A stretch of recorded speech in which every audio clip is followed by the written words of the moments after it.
before we get started, let's introduce everyone on this meeting. I'm Sandy Brock. When I call your name, please confirm you can hear me by verifying that you are present, starting with the commissioners. Travis, I'm here. Jonathan. Present, and I'm sorry I'm late. That's okay. That's we all have lives. We're volunteers here, so don't worry. Don't need to apologize. And Patrick and Emily are not here tonight. Go to staff. Leah I'm here. and Jan. Present. And next we'll go through the speakers just to make sure everyone's audio and video is working. So we'll start with Upton Street, Route 140. Is Melissa Lanker here? Okay. Melissa's not here. I, Okay. as a council, will be here for MassDOT. Okay, thank you. Is Alyssa Jacobs here? My name is Nicole Perlat from Epsilon Associates. I'll be speaking in light of Alyssa speaking. All right, thank you very much. And we just go through with we've been given names, so we just want to make sure people are present. For Abby Woods, Abby Rad. If you're here, you could just unmute and say you can hear us so we can hear you. I see that you are online, but I don't know if you can hear me or not.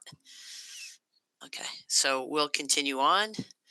For 3 Leland Street, Dale McKinnon. How about Craig Johnston?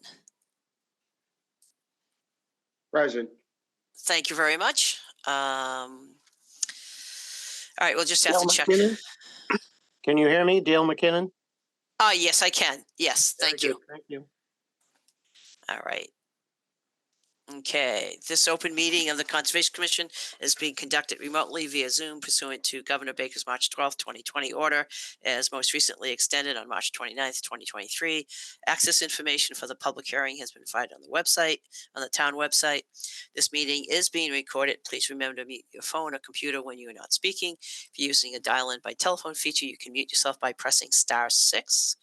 As chair, I will introduce each speaker on the agenda. Please note that you will not have screen sharing privileges, but staff can display any visuals per your queue. After speakers conclude their remarks, I will invite each commissioner to provide any comments, questions, or motions. After commissioners have spoken, I will allow public comments to be spoken by participants. Participants must raise the hand feature by clicking on the hand icon at the bottom right of the Zoom menu bar to indicate that you'd like to speak. If you're using a dial-in by telephone feature, please press *9 to raise your hand and *6 to unmute you when you are called upon. Participants who raise their hand will be recognized one at a time and will be promoted to speak. Public comments will be followed by commission and applicant responses. Finally, each vote taken will be conducted by a roll call vote. As a reminder, the commission is concerned with state and town wetlands and stormwater regulations. Concerns outside this purview need to be addressed to the appropriate boards. For example, road conditions must be addressed with select board and traffic concern must be addressed with planning board. All right. Leah. So 7:17, so we should just jump into the first RDA. So I will read the opening of it, and then I need to make a disclosure about the applicant's consultant. So first of all, let me just open the meeting pursuant to the Massachusetts Wetlands Protection Act. Grafton Conservation Commission will hold a public hearing to act upon a request for determination of applicability for roadway repair and maintenance on Upton Street. Having said that, and having opened the public hearing, the consultant for the project is Epsilon. The company I work for works frequently with Epsilon. In fact, they are subconsultant to one of my projects. I do not have a contractual relationship where Epsilon is actually the main consultant and we're subconsultants. The way this one is working is we are the main consultants and Epsilon happens to be subconsultants. The reason why I'm going into this detail, it's very important as far as conflict of interest goes. From my perspective and based on my understanding of the requirements for the conflict of interest, I don't think there is one here. However, I do want to disclose that we do definitely work on projects together as consultants. And I would like to go to the applicant and check with them. If you have any issues with me sitting on this public hearing, I will recuse myself. No problem at all to do that. So who's here to speak for the applicant for MassDOT? That would be me, Kevin Thompson, and MassDOT has no issues with this conflict or lack Okay. thereof. To further disclose, the company I work for actually does do work for MassDOT also as a consultant, and we are contracted to them. That actually even the tricky part is I am a shareholder in my company, therefore I do have a financial connection. So I didn't even think of MassDOT. That you guys are we actually do work for you guys. So Leah, the short and sweet of that is that I need to recuse myself. It is what it is type of thing. Okay. So my understanding, we have 3 members in attendance, and based on having 3, we have a quorum. It is also my understanding that if we do have someone who has to recuse themselves, that still does not impact the quorum requirement. So, Yeah, I have the same understanding. okay. So I'll go back to MassDOT just to check with you as far as, so you'll only have 2 commissioners hearing your presentation. And obviously we're a board of 5, but 2 are not here. I would leave it up to you if you want to continue with the hearing, knowing that I'm going to recuse myself. It's up to you guys if you want to continue or not. We're happy to continue with the hearing. Yes. Okay. Now it's fun. So either Travis or Jonathan will take the lead after this. I am actually just going to take my headset off and walk out the room. I'll keep an eye, Leah, and so on. I'll jump back on once this hearing is done. So, Okay. all right. Thank you. All right, Leah, do you want to run through give your overview, or have MassDOT present the project first? What's Let's your have them- recommendation? Let's have them present first, and then Okay. I'll hop in after that. So whoever for MassDOT's presenting, go for it. That would be me. So good evening, commissioners. My name is Nicole Perlat with Epsilon Associates, presenting this project for work on Upton Street on behalf of MassDOT.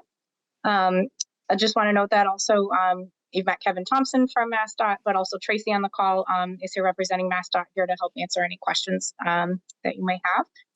So this request for determination of applicability is for a roadway improvement project, which includes repaving, drainage repairs, guardrail repairs, and also some repairs in the sidewalk of the Grafton Post Office. So the map that has just appeared on your screen is a map of wetland resource areas, and that yellow line in the middle is the area in which we're planning on performing the repaving activities for the project. So as you can see, the project, it's about 3 miles long total, and it goes from Grafton Center all the way down to the Upton border. The project also actually continues into Upton, and there's some work there, but of course that's a separate commission, separate RDA we file. And so on your map, you can see that we're working in some bordering land subject to flooding, some riverfront area, and then also some buffer zone areas. But a reminder that this project is exempt from work in the buffer zone due to the limited nature of the project. The project plans to use erosion controls along the length of the project between areas that are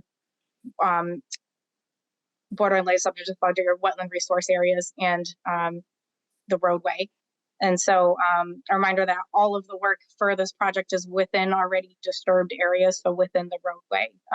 So there won't be any actual work in wetland resource areas themselves. And as far as erosion and sediment controls, we plan to use compost filter tubes along the edge of the roadway, and then also silt sacks in the catch basins. There is a second map, I don't know if you have that handy, staff, that shows the locations as to where the proposed sediment erosion controls, or the erosion controls are planned to be. Yes, that's exactly it. Thank you very much. And so this map itself shows both Grafton and Upton.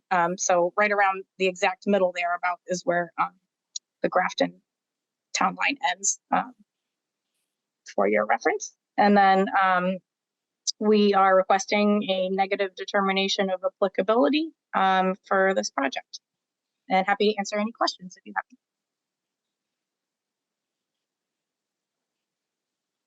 Jonathan, do you want to start with questions? Then I have a few, and then we can go to Leah's Sure. update. Absolutely. So the erosion control is only along the wetland areas, but not along the general paving or updated areas. Is that going to be in place during the paving, or is it going to move with the project? I.e., are you going to drag and move this up and down the roadway, or is it installed, the road's paved? And I'm just wondering the means and methods a little bit about what's installed there, because I didn't know if it's going to deteriorate as you're going to move it up and down the roadway, or I guess the second part of the question is, why isn't it not along the entire roadway? So my understanding is that it will not be moved up and down the roadway. It'll just be in place for the duration of the project. And that typically, when the project is complete, the bags are just cut and then they naturally degrade. If MassDOT has any more detail on the construction methods, please feel free to chime in. Sure, I could share some info. Just when we do a resurfacing project, basically, there really isn't much risk for anything getting into a resource area, although we obviously, would protect it in areas that require. But the method, itself, the state or the steps would be to mill the surface down, use a sweeper to take up all of, any little things that haven't been pulled up into the truck. And then they would adjust structures and then they pave. So there's really not much risk for anything getting into a resource area with a simple mill and pave. I mean, if you were, rubbleizing the road or something like that, obviously it would be a different story. Okay, that's very helpful. I wasn't sure if it was a mill and an overlay, or if you were going to strip it down to at any point in the roadway, are you going to strip it down to the actual sub base? No, we wouldn't be doing that unless, you, on a rare occasion, you may find that the asphalt that's in place isn't real thick. So Sure. if that happens, then they just patch it in, and they would have to do that the same day because it would start to unravel the whole road. Understood. Okay.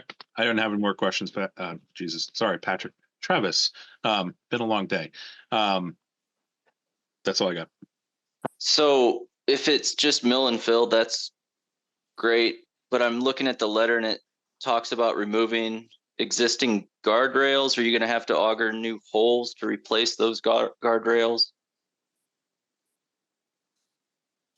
Actually, I apologize. I forgot about the guardrail. The guardrail, they basically pull it out. And the reason we're changing the guardrail is because with the new MASH requirements, it isn't, the height is not what it needs to be. The requirements now are that I think it's 4 or 6 inches higher than what's there now.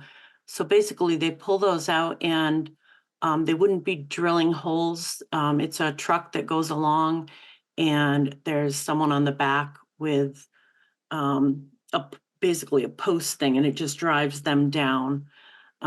So it pretty much would be in the same alignment. It would just be, they do pull them out. But I think, again, anything that would be of concern, as far as resource areas would be protected. Okay, and then the adjusting existing drainage structures, is that just raising the elevation of catch basins? Yep, and that's That's to not- match. Okay, No, because sometimes we find that, over time, the crown of the road, sometimes, it it becomes more level. It depends on how many times it's been milled and paved and such, but, so they just have to reestablish that grade, so sometimes there's a slight adjustment to the frame and cover. Okay, that's helpful. One more question on the compost filter tubes. You said you cut them and leave them in place. Are they made out of nylon mesh? No, we don't allow that. They're 100% biodegradable. I have not heard of cutting them and leaving them in place, but if they're biodegradable, Basically, yeah, sometimes they biodegrade depending on the length of the project, but we definitely don't move them around because once those get wet, Okay. you really can't move them. But typically, anything that's still in place they would cut the top and then just use like an iron rake and just rake it down, spread it out. Okay. Leah, you're up. What are your thoughts, recommendations? So they actually answered a couple of my questions. So just to clarify one more time, the drainage work is just adjustment of catch basins because of the paving job? Correct. Okay. So I did have one question on the sheet we're looking at now. And this actually is mostly into the Upton side, but I was wondering why erosion control isn't proposed along that one section. Yeah, I think that was an error. Okay. Well, is that correct? Yeah, my understanding is that erosional controls will be along all of the wetland resource areas. Yeah, I'm I sure believe these. that might have been the portion of the project that was added on secondarily, so maybe that's why. And we've gone before the Upton Commission and it did show it on that. So Okay. I think it's just an error on the map itself. Okay. So that actually takes care of all of my questions. And then from there, I just had findings and special conditions. Travis, if you're ready, I could go Let's through hear 'em. those. Yeah, thank you. Let's hear them. So for findings, I have MassDOT is exempt from the Grafton Wetlands Protection Bylaw, and I was going to cite the letter that we actually got from them this past fall on another project talking about that exemption. Another finding would be that repaving work is exempt per, I have two citations that they gave from the regs, 310 CMR 10.2 2B2P and 310 CMR 10.586B. A third finding, the project is exempt from filing with NHESP per 321 CMR 10.14.12. And then for special conditions, I have all catch basins adjacent to the proposed work shall be protected with silt sacks or other comparable methods. Erosion control shall be installed along all wetland resource areas, shall not consist of hay, will be regularly inspected and properly maintained. And then from our conversation this evening will be cut for the ability to biodegrade upon final site stabilization. Number 3, construction equipment is prohibited beyond the erosion control barriers. 4, stockpiles shall be surrounded by erosion control, shall not be within the buffer zone or riverfront area, and shall be stabilized and covered at the end of each workday. And then 5 probably isn't applicable since we talked through the drainage. You're not going to need to use concrete at all, right?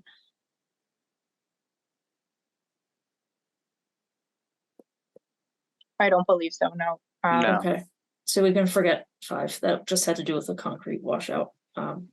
That's all I have. So unless Jonathan has additional questions or special conditions, we'll go to the Nope. applicant and see if you're okay with those.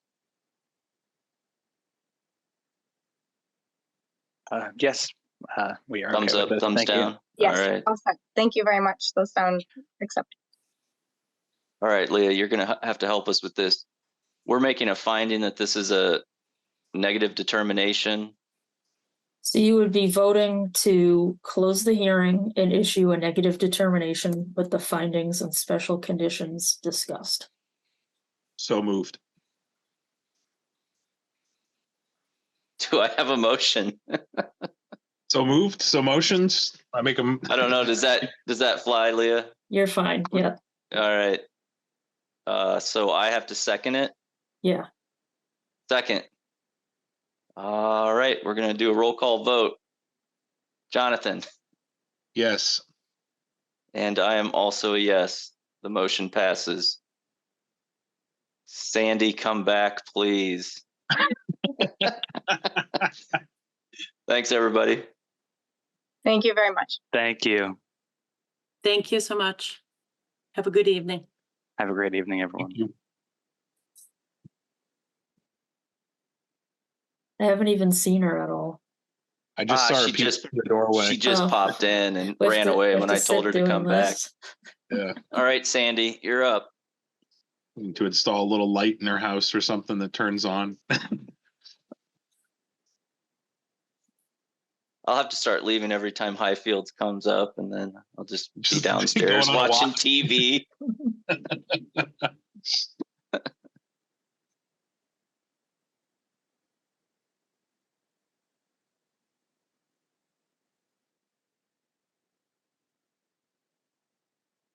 If you're feeling ambitious, you could read in 116 Upton Street and vote to continue it.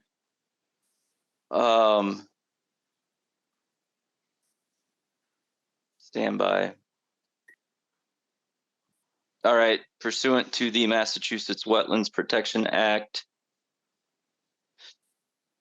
the Grafton Conservation Commission will hold a public hearing via Zoom to act upon a notice of intent for the construction of an apartment complex at 116 Upton Street in Grafton, Massachusetts.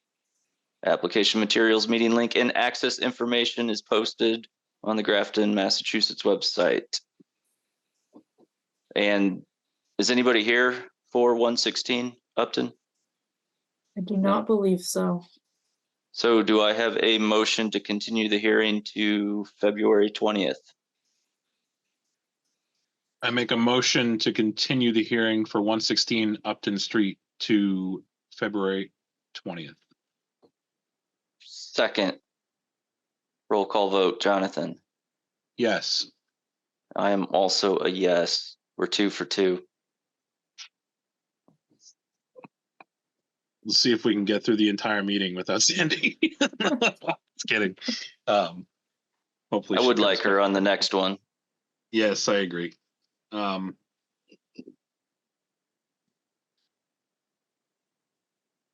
Leah, it's 7:37, again, partially because of my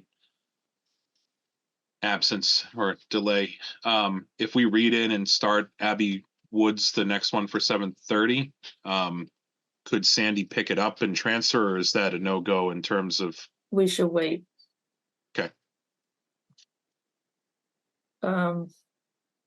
You have her number? Yeah. was Want me to gonna text her? Her phone's probably sitting on her desk too. True. I can try. Your email and your text came through at the same time, Leah, and I looked down and went, oh, darn it. I see her cat. There she is. There she is.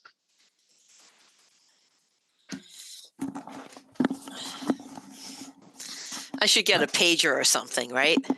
So we're We just were talking about that we need a way to like flash the lights in your house. Yeah. I checked a few times.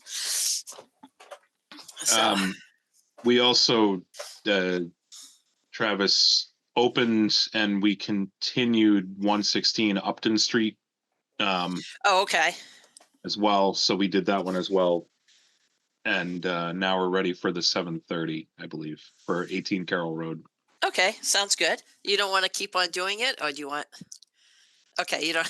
You don't have to. I think it's my turn for when you're in Florida. So I'll Okay. save my voice for that one.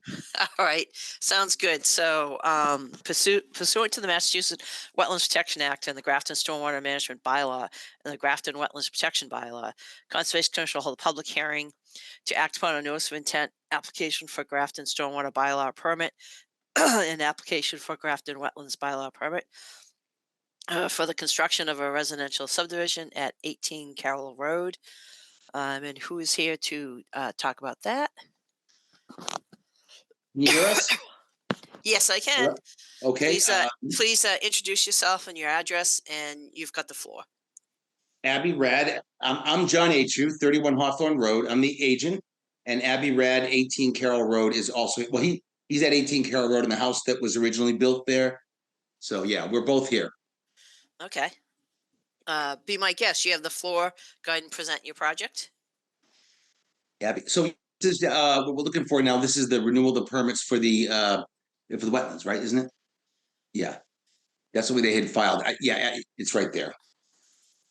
It had expired last July, I think, June or July, and so this is just a re-up of the existing permit, or a redo of it, I should say. All right. So you originally had an order of conditions that has expired.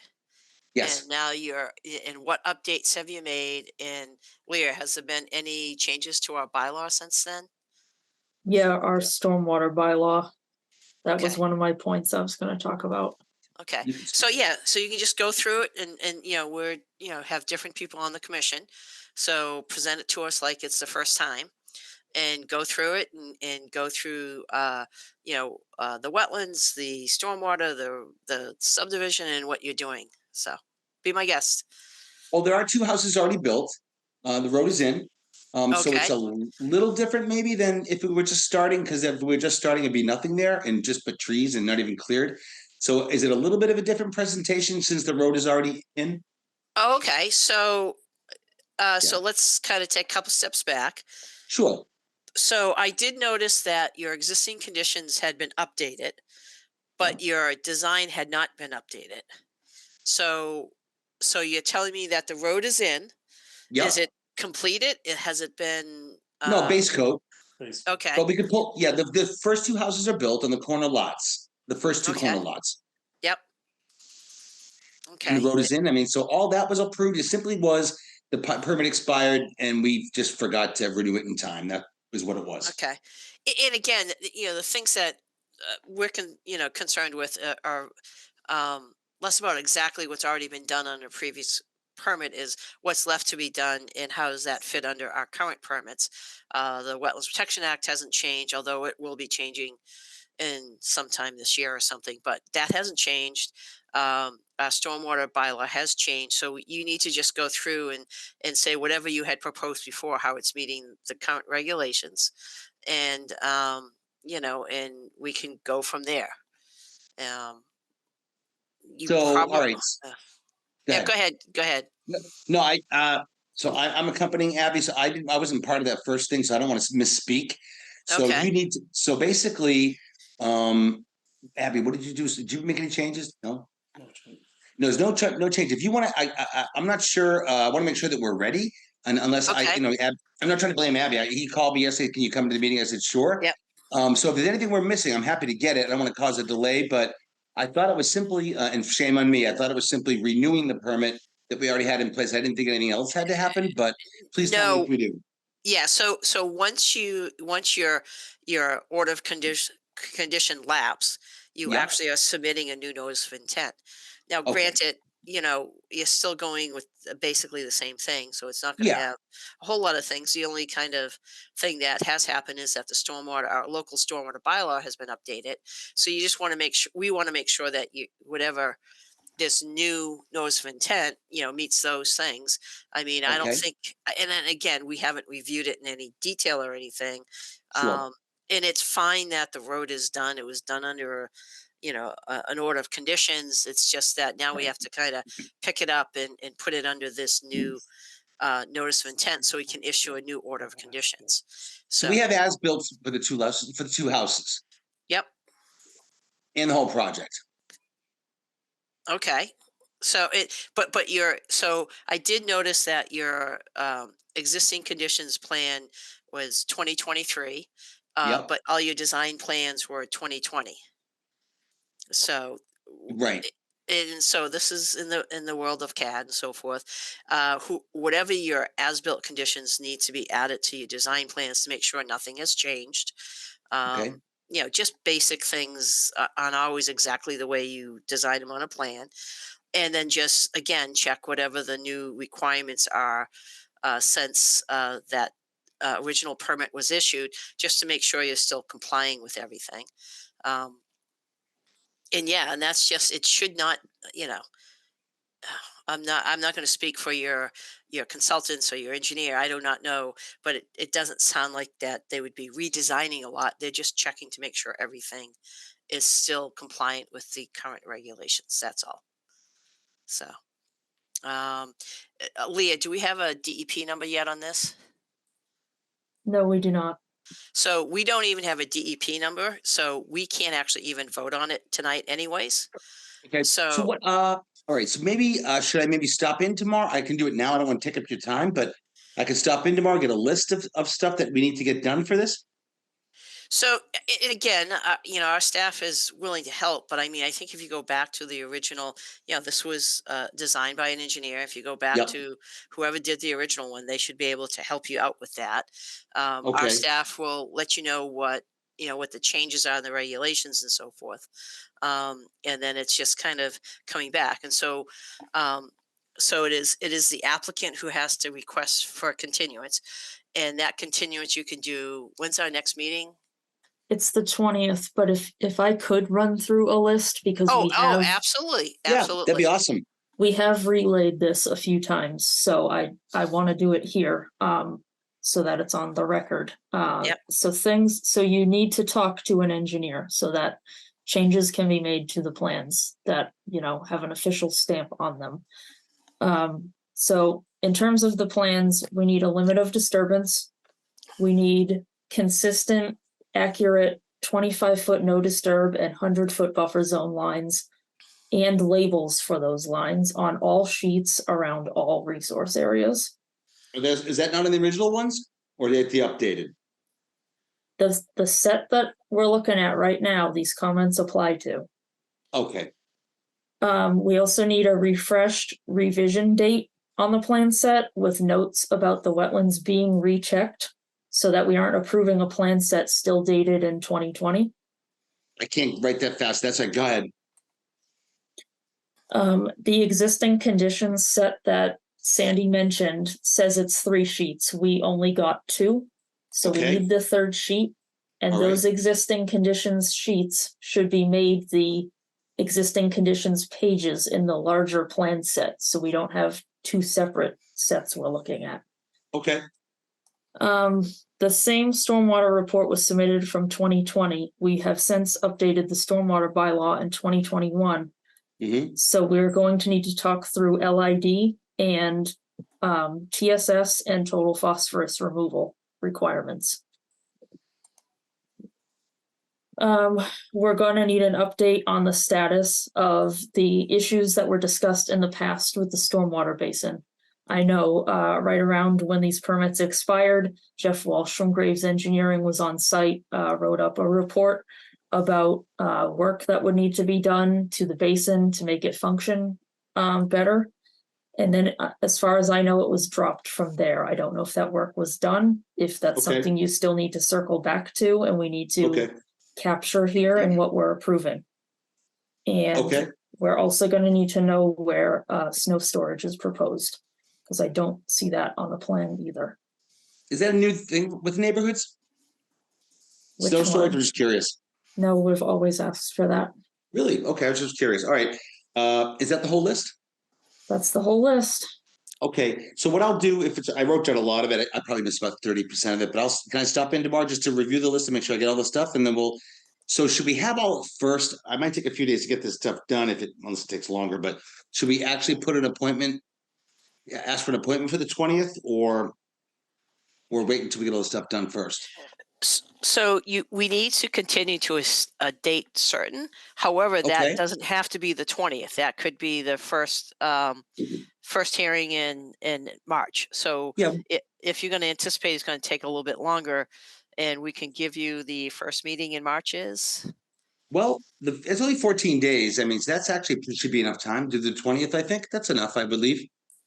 If I, well, go ahead, sorry. No, I have no comment on that. That's up to you. If you deem that, we can always continue it again if you don't have a Yeah, date. we'll do the 20th, sure. Okay. Okay. So you're asking for that. Is there anything else, Leah, that we should let them know? We don't have a DEP number. Just be aware that when we get the DEP number, we will probably get comments from the Department of Environmental Protection. So you may have more things to answer on that. Sure. But that's fine too. Right. Okay, awesome. All right, well, that, Yeah, did our so homework. we're not quite done. So appreciate. sorry. No, that's okay. It's just going through the motions here and making sure we're hitting all the things that we're supposed to. I will just open up to the public if anyone has any comments or questions. Obviously, this is going to be continued to our next public hearing. But Jan, if you could just keep an eye on if we have attendees, that if anyone has any questions, we're happy to answer them. And obviously the public is welcome at our next public hearing also. Anything else we should cover, Leah? Other than that, it's just really doing a continuance to the February 20th. So I will email you guys the list. Also, this meeting video will be posted probably tomorrow. GCTV posts them really fast. So I Okay. will give you the list, and you'll also have the video clip to show to the engineer you're working with. Okay, can I give you my? After we vote on the continuance, I would like to talk about that they have a COC request before us for the old permits, just before they drop off. Okay, so what the order is we'll just continue the hearing and then we'll have a short discussion because you still have an outstanding order of condition. Just because it expired doesn't mean it doesn't have to get closed out. It's the paperwork. It's something against your title. You're not going to be able to get any, most likely not Understood, be able yeah. to get financing and a bunch of other things. So the first thing is to if I can have a motion for continuance to our next meeting in February. So do I make that motion? Nope, Oh, you just sorry. requested it. Nope, Okay. the commissioners will make the motion. So Jonathan. I make a motion to continue the 18 Carroll Road, Abbey Woods hearing to the 20th of February. do I have a second? Second. Roll call vote. Travis, Yes. Jonathan. Yes. I am also a yes. So the meeting, the public hearing is continued to February 20th.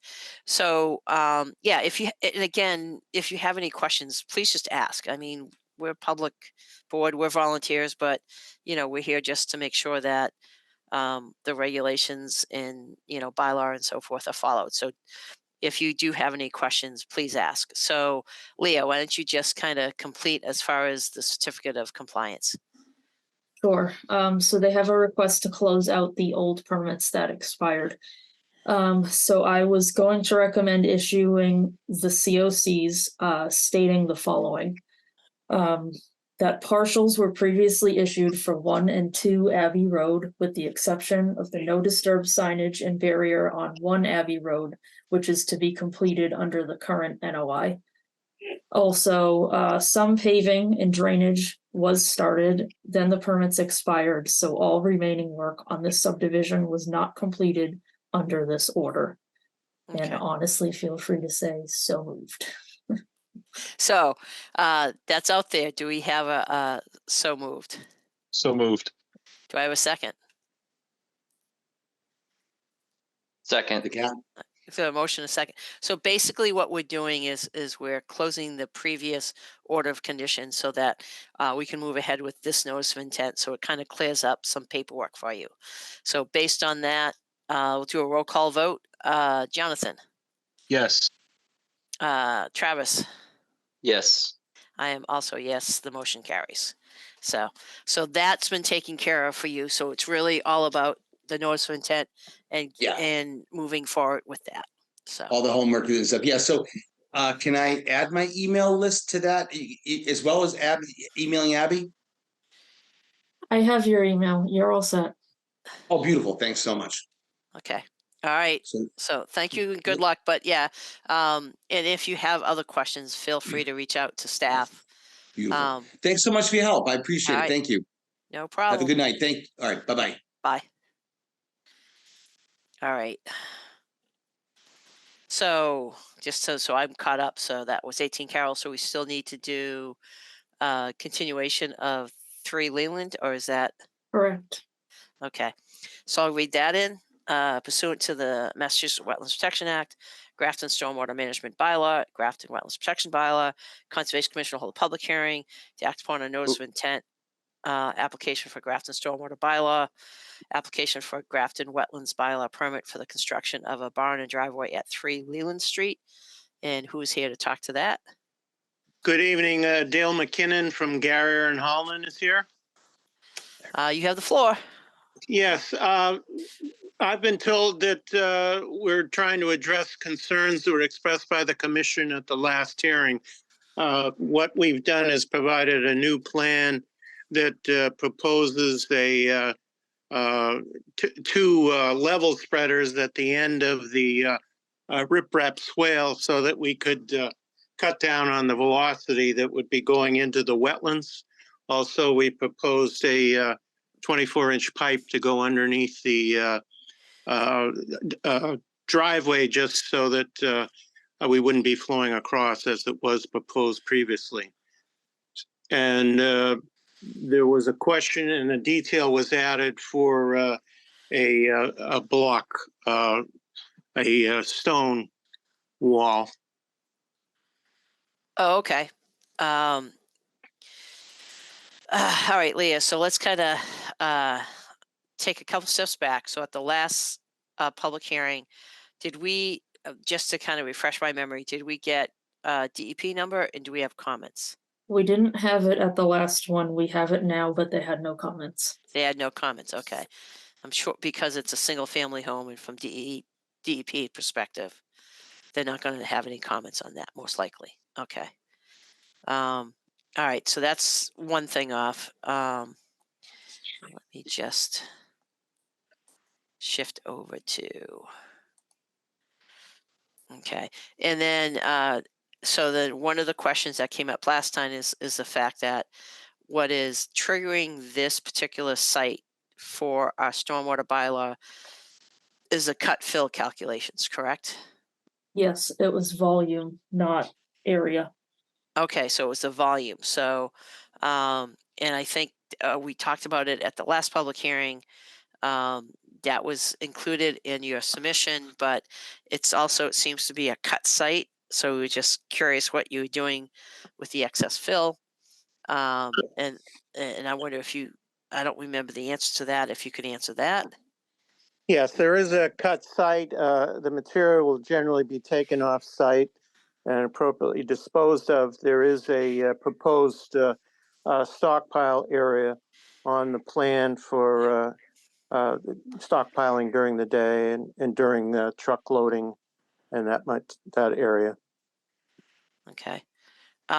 So kind of the first thing that we need to take care of from the perspective of the commission is that basically what you're asking for is to be a waiver from the stormwater bylaw requiring, you know, a typical pre and post kind of analysis, mainly because it's a single family home and this is basically an accessory building, albeit a large garage, but generally just a barn / garage. So, so I'll just Andy, go to, yep, do you mind if I hop in there for a sec? sure. So since we met last time, I was made aware by the town administrator and DPW director that the applicant has been experiencing some flooding on their property. They were asking if it related to work done on George Hill Road. DPW had replaced a crushed pipe under George Hill Road with the same size that was previously there. So I just wanted to bring that up in light of their waiver request for the stormwater bylaw and just Okay. make the commission aware of that. All right, appreciate that. I'll go to the applicant or their representative. Were you aware of that flooding? No, I was not. Okay. I'm just, Leah, did they tell you where it was flooding? I don't know exactly where. I did ask, the DPW director's away this week. I asked the town administrator if he could give me something in writing, but I didn't get that from him before Okay. tonight. All right. Craig, if, Johnson, can I speak to that matter? Oh, absolutely, yes. Please give your name and address. Thank you. Craig Johnston, 3 Leland Street. With the excessive amount of water that we've had last year and into this year, between my property and Jan, it's Al Harvey, but Jan and John's property, we do get some water flooding off of George Hill. I don't want to say flooding, but it does run down, but it doesn't affect this site at all. This side of the property. It comes, if you're looking at my house from Leland Street, it's on the right-hand side of the house. Okay. Can you So just I'm- zoom in a little bit, Jan? I'm just looking for the contour kind of elevations. So if you look where the proposed 24 culvert indicates, it's on the right-hand side of that verbiage. So scroll down a little bit, I think.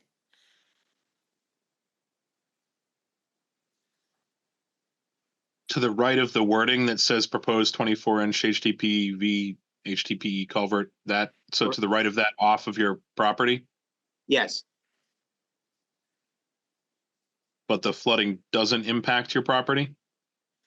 it starts to the right, and then it's not flooding. There is water that ends up on my property. Yes. Okay. And again, this is just something that was brought up to us. Want to make sure your engineer knows about it, and so that Yes. we can understand whether what you're doing in the back is going to be impacted by that, or if there's anything else that needs to be done that's associated with the proposed work. Understood.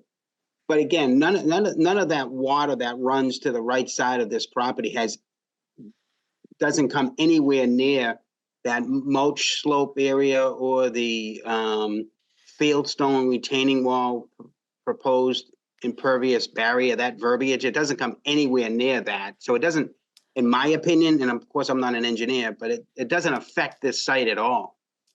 Okay.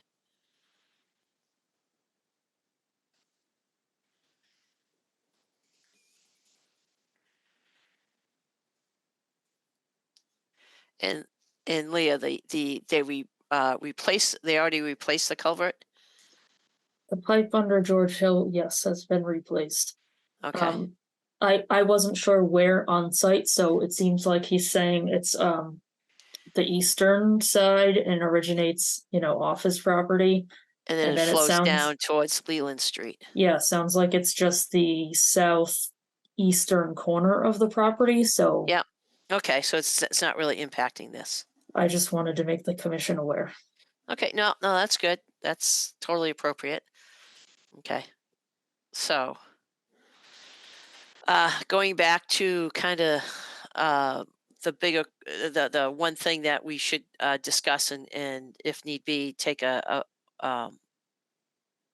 a motion and take a vote on it, is as far as having to meet all of the requirements of the stormwater bylaw, and it's just based on the fact that it's generally it's just a little bit larger cut and fill you would typically see on an individual house site, but other than that amount of earthwork, there is no other reason that would fall under our local bylaw, correct, Leah?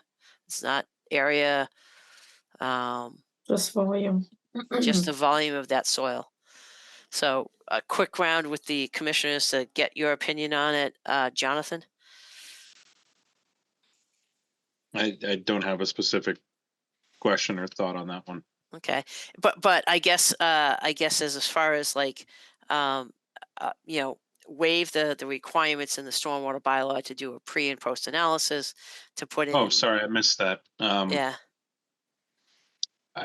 I mean, I don't know. I'll ask the typical question I do, which is there a, you know, have we done this in the past on similar sites on similar projects? I haven't seen this come up on a single family residential home before.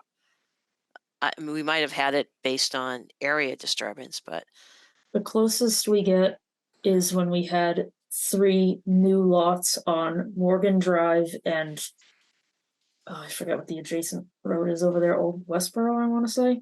But yeah, it was 3 brand new lots that they were going to be constructing at the same time, kind of similar to the ones we looked at for the Willard Cluck Museum as well. right, But we've never had an existing single family house propose enough work on a lot to trigger it.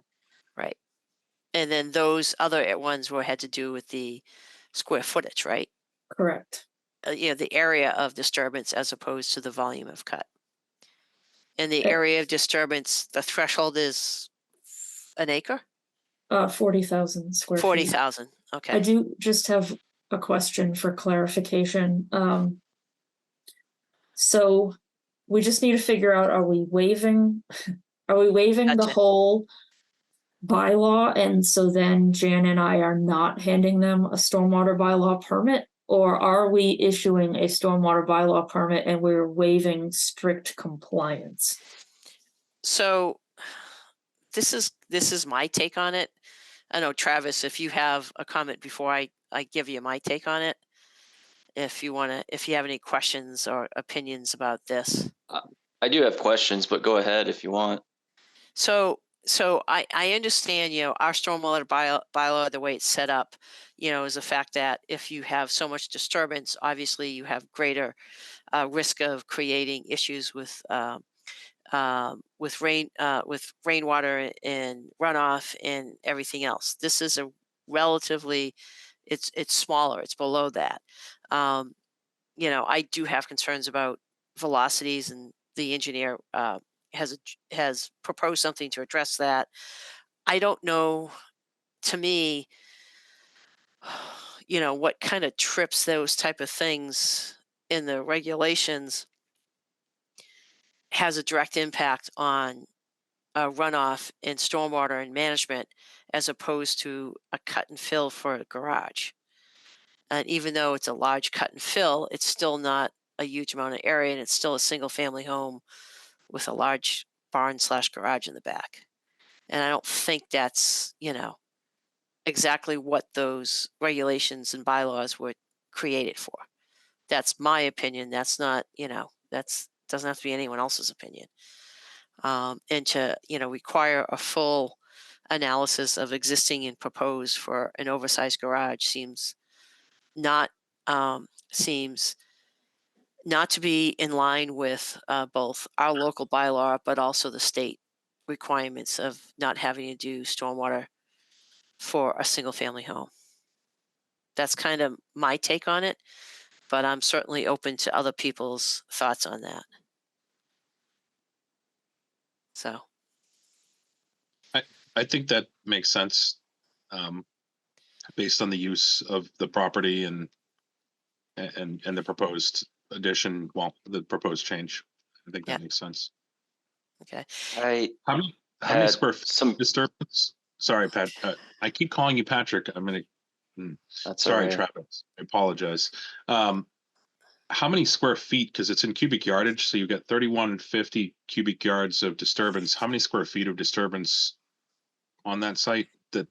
Those are two different units of measures. So we were talking Correct. about Yeah. how many square feet of disturbance? I'm looking, 25,000.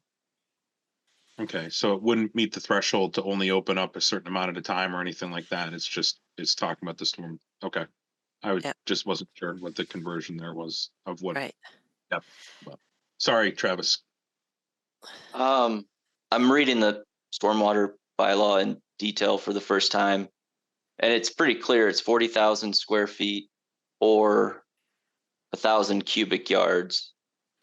and we're at 3,000 cubic yards. So it's way over that threshold. So I feel like it's definitely applicable based on that.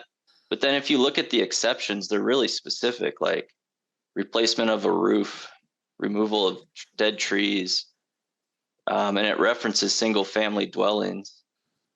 Right. So I guess if we say this is exempt from the whole thing, then I don't know why we would ever not waive a single family home in the future if this comes up again, which probably won't, Unless, because that's a lot yeah, of soil. But yeah, unless it's, again, like the other example of the 3 lots, that's under the 4 lots that the state has, but it's the 3 lots because of the area of disturbance.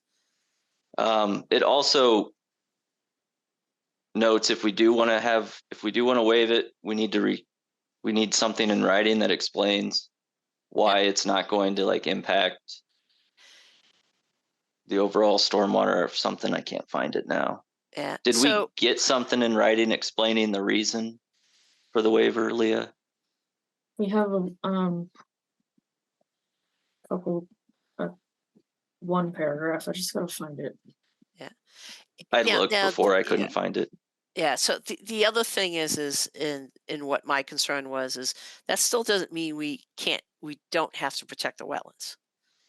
So to me, there's kind of the stormwater part of it, and it's protecting the wetlands, which was my concern of the fact that if you had the 3-to-1 slopes with just a swale on it, and it's coming down 15 plus feet of change of elevation and going right 25 feet from the wetlands, you have a high risk of creating an issue with sediment flow and other flow into the wetlands. So that's why I brought up the velocities, because we still have our responsibility to protect the wetlands, but to add a full drainage system on a single family home like this is not consistent with what we've done in the past, I guess. So that's my next question. What would strict adherence, or what was the term, Leah? Strict requirements. Compliance, I mean. Strict compliance. What would be different between the proposal? Do you want me to take it? Yeah, why don't you start with kind of going through it?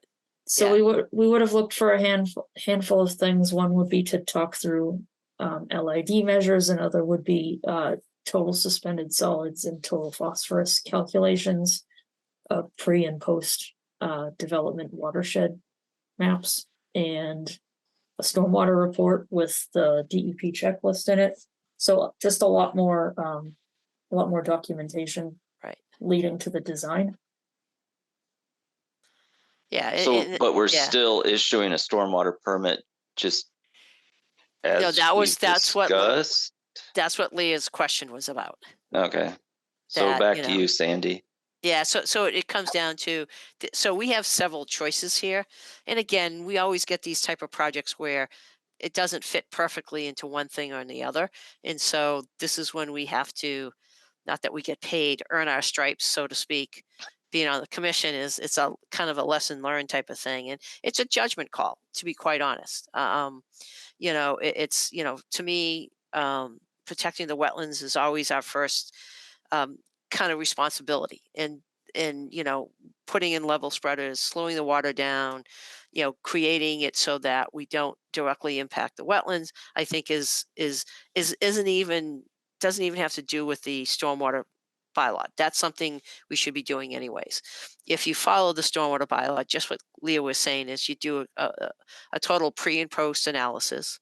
From that, you would end up having to do you'd have to do recharge, you'd have to do phosphorus removal, which means you're either doing infiltration, you're doing a filter system, or you're doing a gray infrastructure filter or something like that.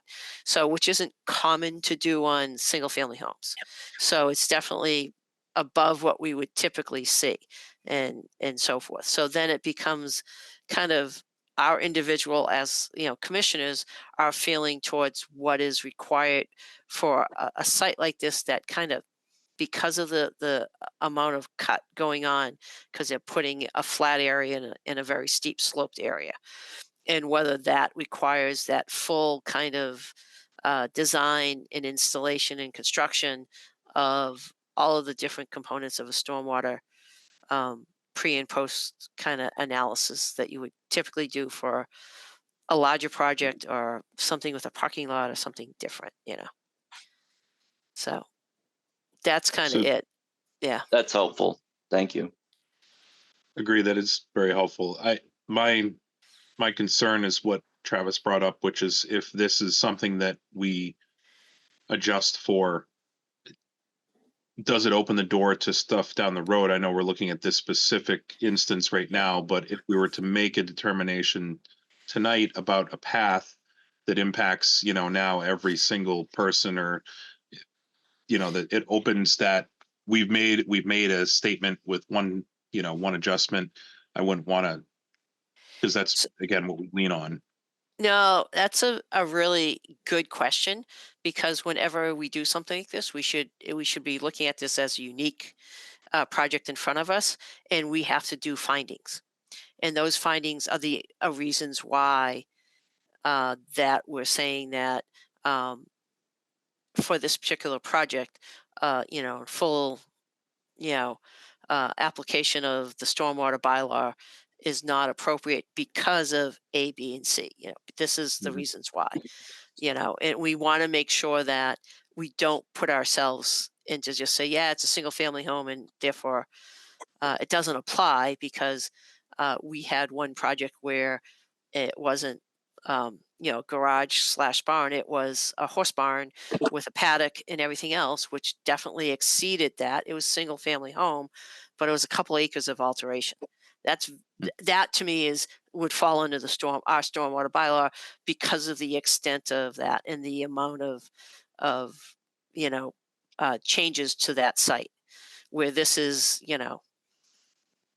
I think, Mr. Johnson, you're putting your boat in there or whatever it is that you're doing, right? So it's kind of to scale, and we need to, articulate those findings so that we can not put ourselves in a corner in the future. Understood. So I guess back to Leah's original question, are we waiving the entire stormwater bylaw, or are we saying you have to adhere to it, but only specific points? So we have something to lean on. I think that's probably a good approach. And even though I was partly responsible for writing those a million years ago, I do not regularly read them at bedtime before I go to bed. So I would need to go through them again. And I think it does need to be kind of it's kind of on us to look at it, and so that we can come up with findings that is appropriate for this specific site and the reasons why we're making those findings, and be able to capture them so that, that these particular components of the stormwater bylaw do not apply to this particular site because of whatever. So, is that, Leah, sounding more like something that we could pull together? And I'm happy to help. I'm not really happy to help, but I will help you on that. Yeah, I believe I'm hearing that the commission feels like we should be issuing the stormwater permit, but then coming up with some findings to back up granting a waiver of strict compliance from Right. certain provisions. So And that is in the bylaw. I found it. The commission may waive strict compliance, and I feel a lot better about that. thank you for looking and finding that. I will not read it when I go to bed tonight, though. No, neither will I. That was a long time ago that we did that. So I'd like to go back to the applicant and their representative. Do you have anything more to add? I mean, you've been listening to this conversation. Hopefully you kind of understand where we're at, what we're trying to do. If you have anything to add to that conversation. No, this is Dale McKinnon again. No, it was very interesting to listen to you. I understand where you're coming from, and I have no objections with what you're talking about. Okay. If I could just say 2 words, could I jump in for 2 seconds? Absolutely. Craig Yes, go Johnston. ahead. I don't know what you're talking about. I don't want to pollute the wetlands. I'm looking to put up a storage barn. Yep. I'm looking to do a workout room. I have a boat that I want to store in the wintertime. I have a pool table and ping pong table that the kids want to hang out in. That's all I'm trying to do. I have almost 3 acres of land, and I know this doesn't apply to you. I have 5 other properties that I pay taxes on in Grafton, and I think I pay a lot of taxes in this town. I grew up here. I live here. I've been living in this location for the last 30 years, and I don't want to do anything I'm not supposed to do. But if you're going to put these regulations on me that I'm going to have to spend $100,000 to protect the wetlands, this project is going away. I can't afford to do it. I have a strict budget to build this thing. I just felt that I have almost 3 acres of land that I'm paying taxes on, that I should be able to do something. Yeah. And again, hopefully you got from our conversation is that that's what we were talking about. This is a single family Absolutely. home. And, you know, and we're trying And I to, did that. yeah, and we're trying to protect the wetlands. And that's where, but to have to make you go through a pretty prolonged kind of design process and have to put in things that would not typically be required because you're doing excavation to get a flat area on your site because your site is sloped. So what we're trying to do is to meet the intent of the requirements, still follow the requirements, but don't do something that's, you know, that is out of step with what you're doing, meaning is not onerous on you just because it happens to fit into this particular section of the bylaw, which is why when Travis read about that, about, you know, finding that we have the power to say not to do strict, you know, implementation of them. So that's what we're trying to do. And from my perspective and the commission's perspective, what we try to do very much is follow the rules, but do it in a very, you know, common sense way without, you know, every situation is different. And this isn't a large commercial development. This is a single family home. So we're trying to be appropriate for that and so forth. And we also, at the same time, based on what your engineer came back with, which is what my concern was the velocity going directly into the wetlands because it's not that far away, is how can we mitigate that? Because that was a concern. So. And I appreciate that. Thank you. All right, Leah, we've talked enough about this. So, so first of all, I'd like to just open up to the public if anyone's on the call and has any questions or comments on this particular application. Please feel free to raise your hand and we'll call on you to answer any questions. Jan will monitor that, and in the meantime, we'll kind of wrap up. Was there anything else, Leah, from your review of this as far as special conditions or anything else? For conditions, I just had 2. One we touched on earlier, which would be any fill that is generated from construction shall not be placed within the buffer zone. And the other one was a question to pose to the commission of what would you like to see along the no disturb, whether it's signs or signs and a barrier, and where. Okay. Jan, can you just scroll up a little bit? So, and just to the applicant, you know, typically this is our wetlands bylaw, is that we typically put these little 4x4 signs that says no, you know, this is a wetlands resource area, don't do things. You've sat through this, you understand that, but if you sell it or whatever, we want to have people know that, hey, what are these signs for? And hopefully someone asks about it and that they don't just fill a wetlands.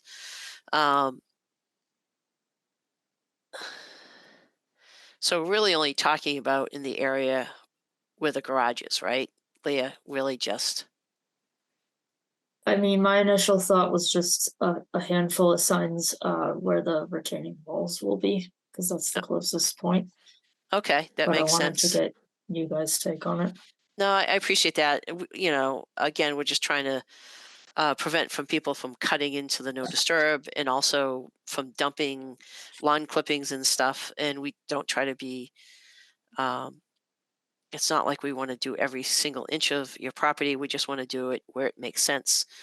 And what Leah had kind of said is in the area of that retaining wall, which is the closest point to the no disturb.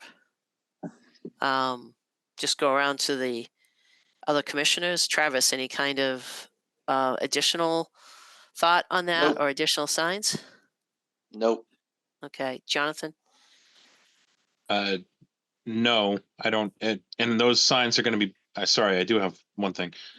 Those signs are going to be placed, or a sign or whatever is going to be placed at the wall, but the no disturb is actually further back, or where is the no disturb? So I see. yeah. You want Are me we to going? s- The wall's at least 3 feet away from the erosion control. So there's at least 3 feet from the face of the boulder retaining wall to the erosion control along the no disturb. So Jan, if you could just zoom in a little bit, it just gives it a little bit better.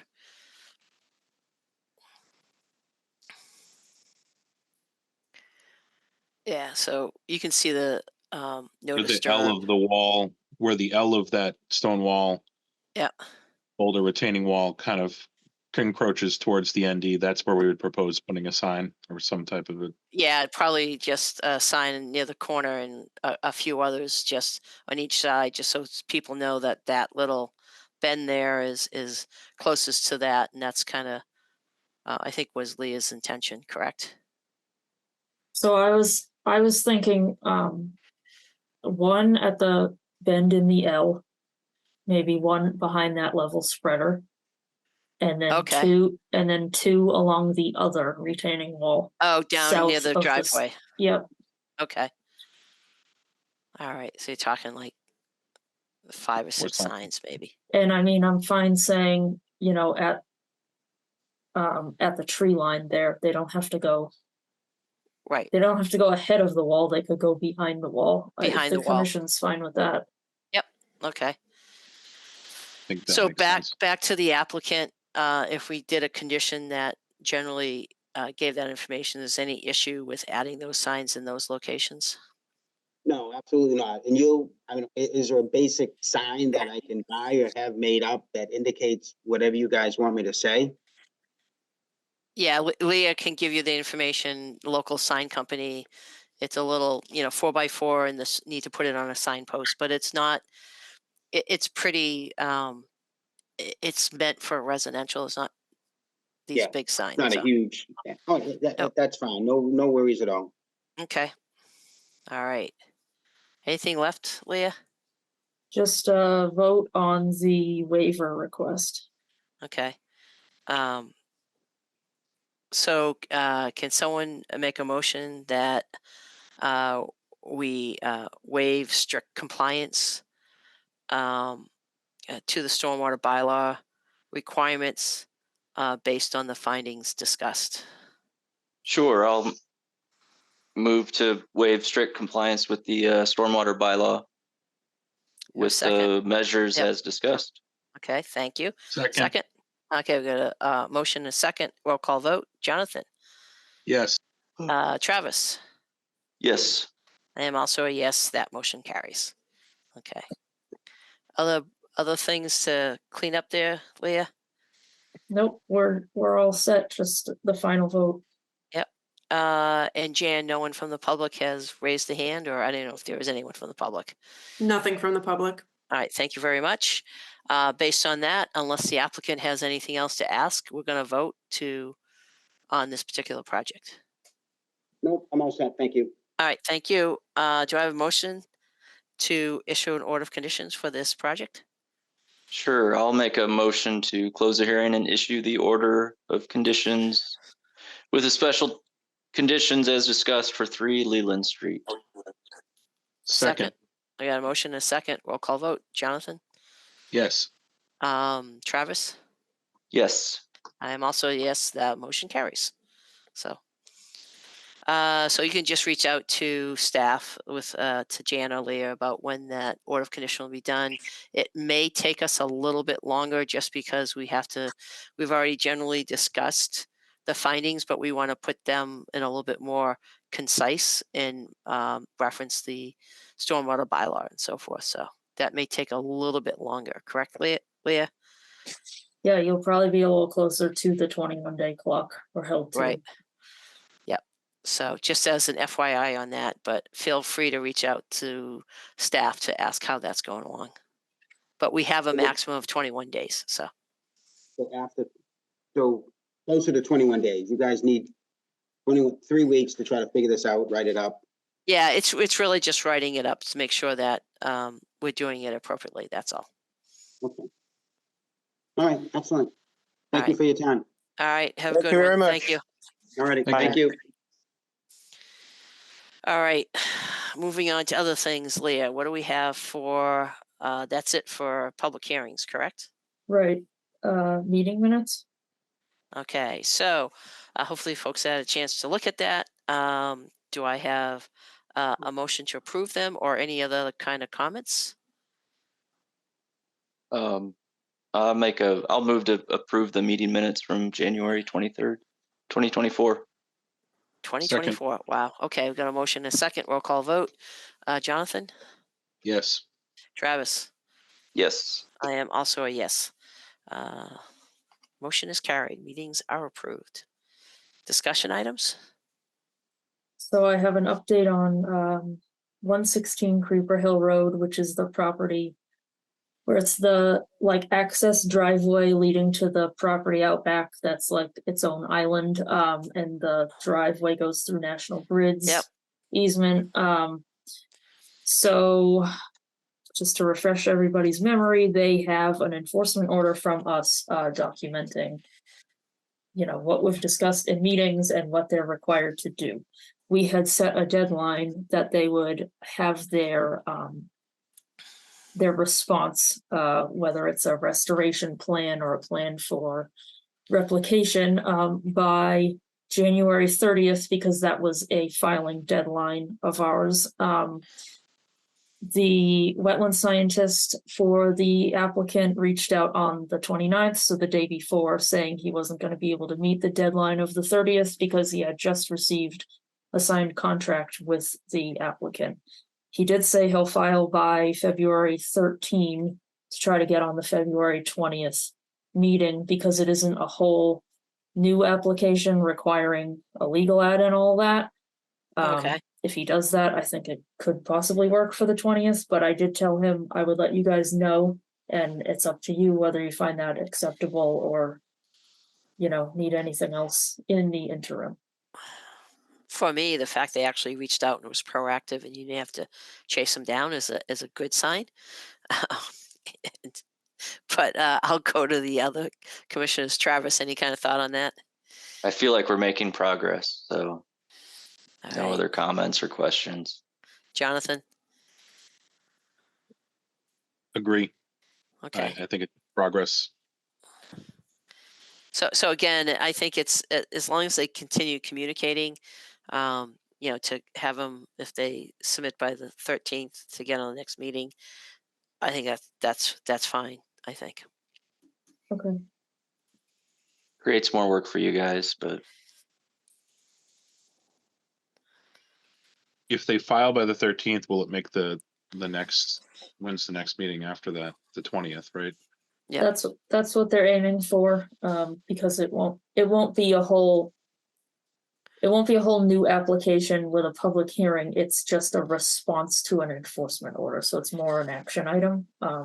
So we require that stuff at least a week in advance of a meeting, versus our other deadlines are like 3 weeks ahead in order to get an ad in the paper.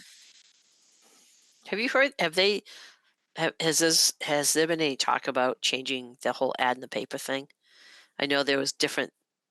I hear about it now and then, as if it's in the works, but that's all I ever really hear, and then nothing comes through. It really needs to, though. I know. There has been laws put in front of, the state legislature, nothing has ever gone through. I don't know why. It just seems silly at this point, but Yeah, I don't know. Okay. That would It help would- us out a lot. it really would. It would make many things easier. Okay. All right.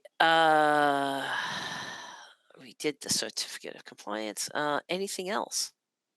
I was just gonna ask, and I did this 3 months ago, I just wanted to start it as kind of a quarterly practice, just for commissioners who are representatives to other committees to just give a little update now and then.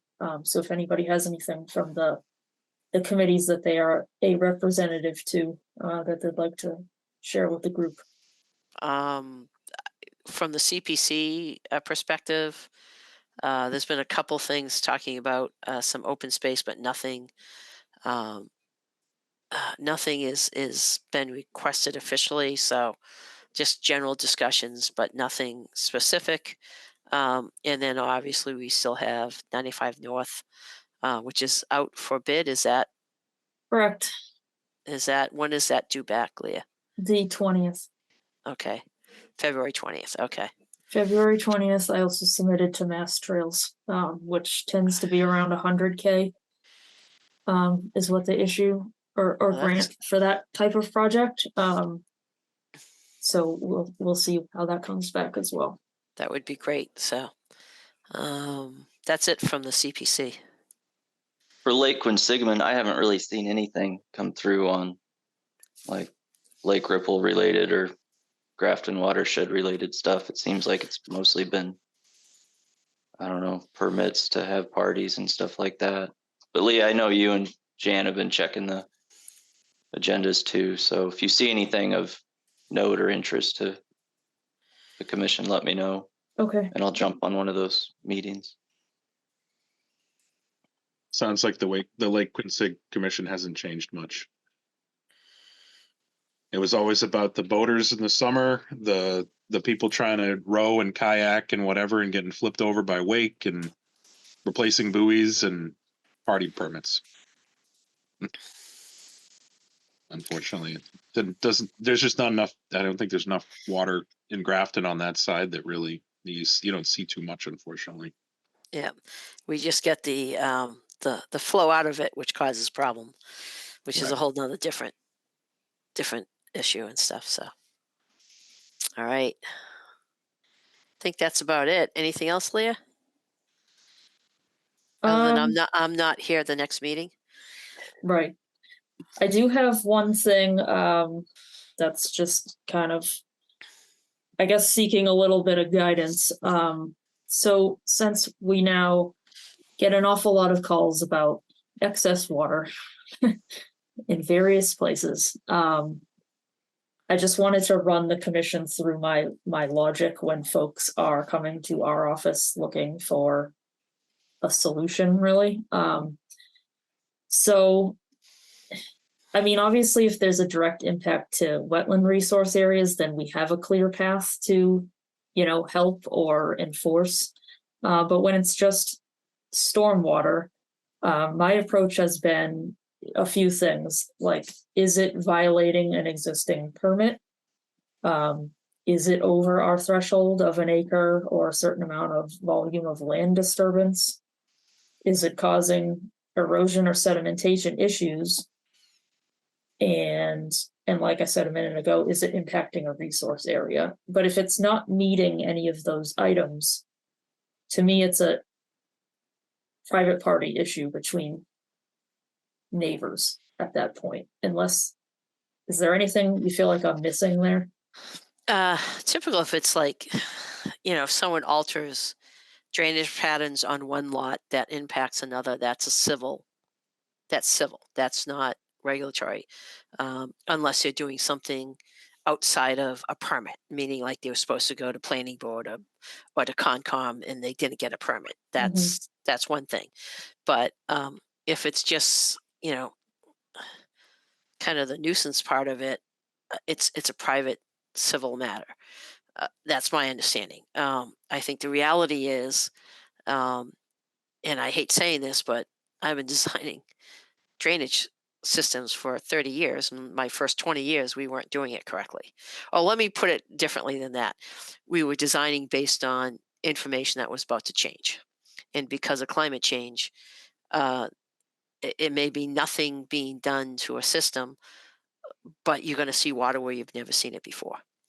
And I'm just wondering, to help you out, if there's some sort of standard thing that maybe the state has about a pamphlet talking about climate change. This in 2023 was a historic year.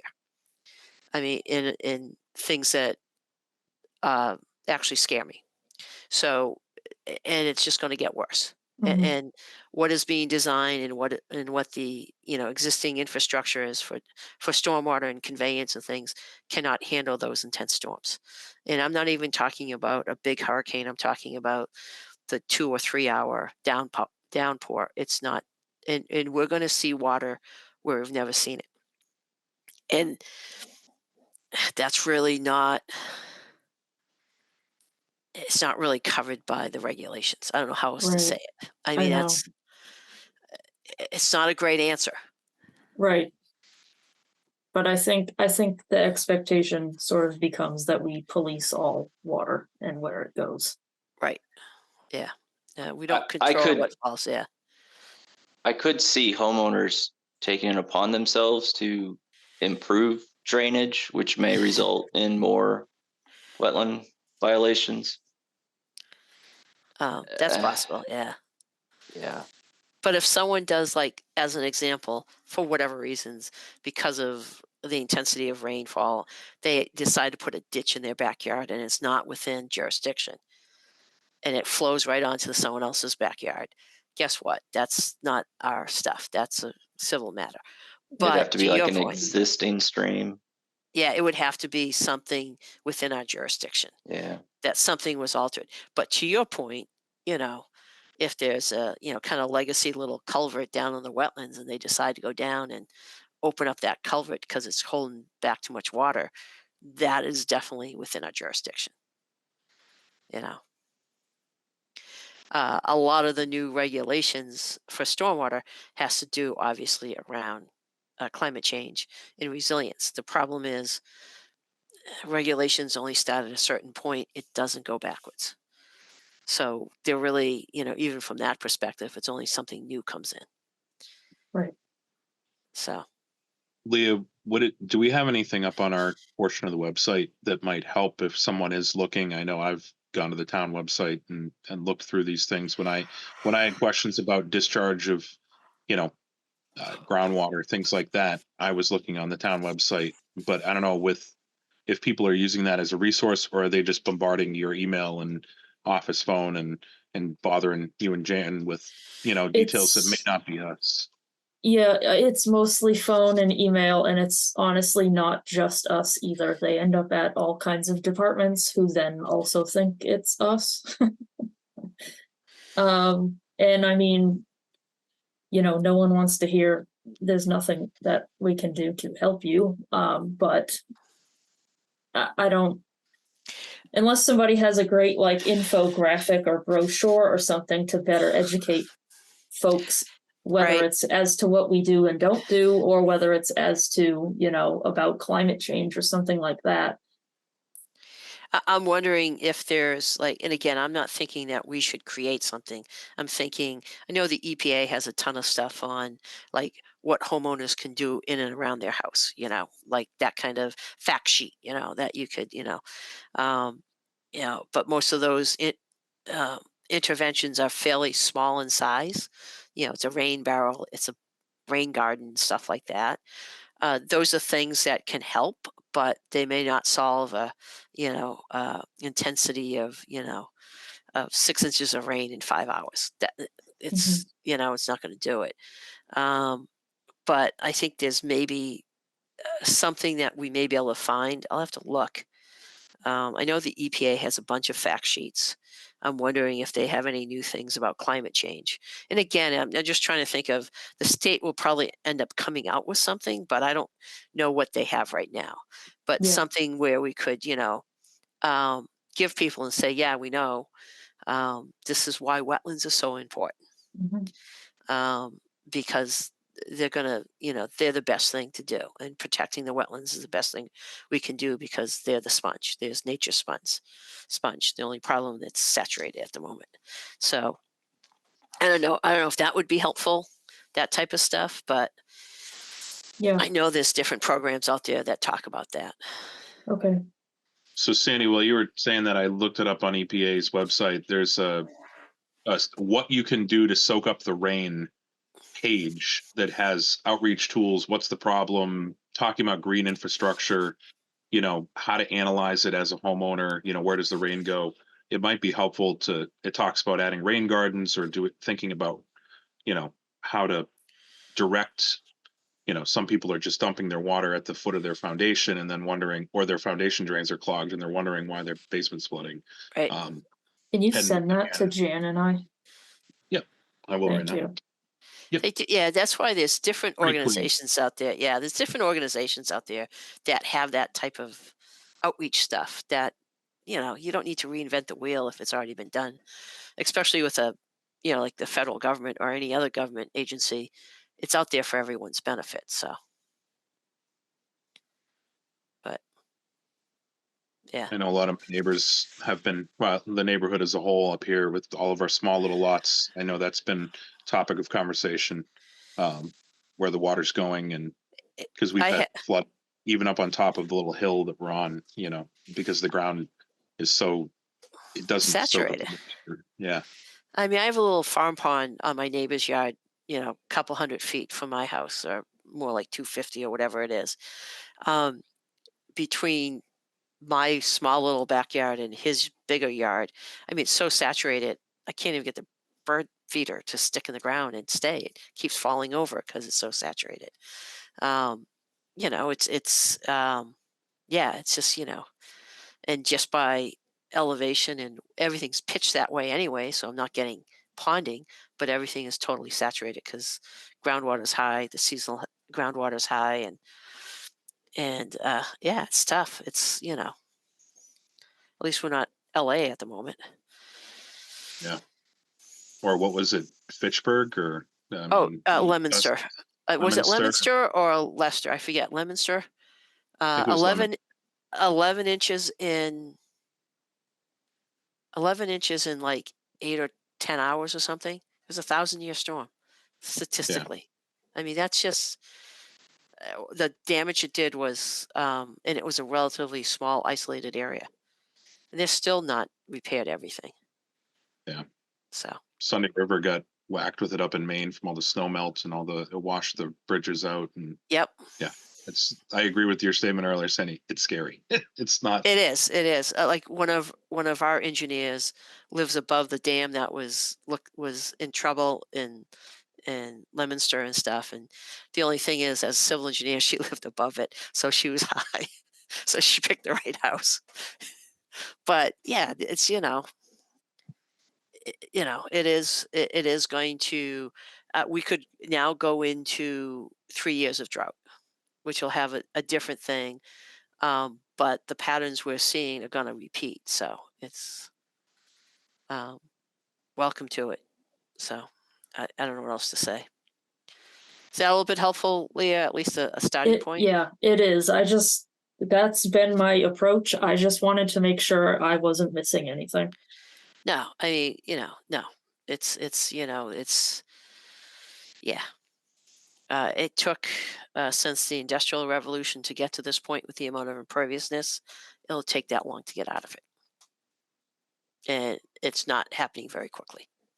So, Leah, the other thing I found in my searching, about groundwater and surface runoff and water was, I don't know if it's on DPW's page for Grafton or if it's somewhere on ours, but there's like a little blurb that says, don't route your sump pump to the sanitary sewer line. Your sewer line route it outside, route it towards the storm sewer, because that's an acceptable disposal of water. Yeah. Because it's meant to handle that. I don't know, that might, again, putting these things in place might help people. Maybe it eliminates a phone call or two, but yeah. Or it's a reference that you can show someone. You can point them. Yeah, if you get an email, you can say, check out our website. It's illegal to connect to the stormwater drain. But having it point towards it is fine. That's different That's than, what I meant. yeah. So, well, at most towns and city it is, but do not put it in the sanitary. Yeah, that's, and don't put it into your septic. You will not be a happy camper if you do that. So, okay. All right. So I'm in Florida. We'll see what the weather is down there because it's been wacky. It's been really cold, 50s, and everyone's wearing coats. So I'm looking forward to that. If that's the temperature, I'll be okay with that. I realize that I'll be on some vacation as well, so I'll probably either be calling in if absolutely necessary from vacation, which I can attempt to do if there's not a quorum locally, but if there is a quorum locally, I'm happy to stay on vacation, but I get it. I just looked at it and said we're gonna be away for a day there, so. meeting Okay. that week. And Lee, if you get caught, I think I don't know if you have my cell phone number. I'll give it to you offline. Obviously, you can always text me. I'll have my laptop with me. Okay. You know, I may have I'll to go bring my sit up. computer and fun Yeah. stuff too. So it's coming with me anyway. So Except I'll be out on the lanai on purpose. I'll be in the snow, hopefully, unless it all melts by then, up in New Hampshire. So Yep. two opposite directions. Yeah. So, okay. All right. Anything else, Leah? Are we all wrapped up? Just a motion to adjourn.